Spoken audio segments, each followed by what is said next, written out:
চর্চা না, ওনার আওলাদের জীবন চর্চা।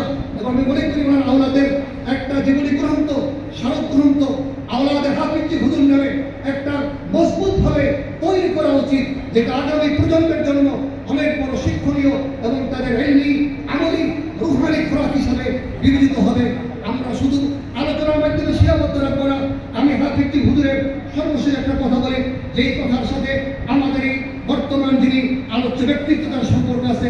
হাফিজ হুজুর যখন রাজনৈতিক ময়দানে আগমন করেছিলেন, তিনি হাকিমুল উম্মতের অন্যতম খলিফা ছিলেন।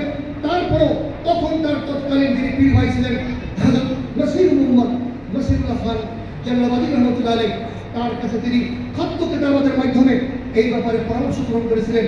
এবং সেখানে সেই চিঠির মধ্যে তিনি তার দুই সাহেবজাদার কথা বলছিলেন যে আমি আমার এই দুই সাহেবজাদাকে বাপ ছেলের সম্পর্ক, বেলাল তাকাল্লুমের সম্পর্ক, বাপ ছেলের সম্পর্ক থাকলে সেখানে ইসলাম এবং তরবিয়ত হয় না। একজন আল্লামা তকি ইসমাইল সাহেবকে মুফতি শফিউল আলম তিনি বলছিলেন, তুমি ডাক্তার আব্দুল ইসলামের কাছে যাও, তুমি মাসুদুল্লাহ খান সাহেবের কাছে যাও, আমার কাছে তোমার ইসলাম তরবিয়ত হবে না। এই জন্য তিনি ডাক্তার সাহেবের কাছে গিয়েছিলেন এবং সর্বশেষ মাসুদুল্লাহ খান সাহেবের কাছে গিয়েছিলেন এবং তার খেলাফত তাকে ধন্য হয়েছিলেন।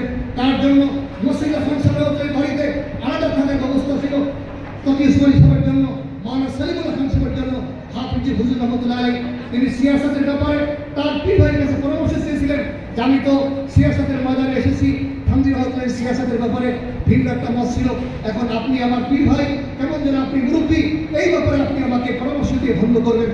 পাশাপাশি আমার এই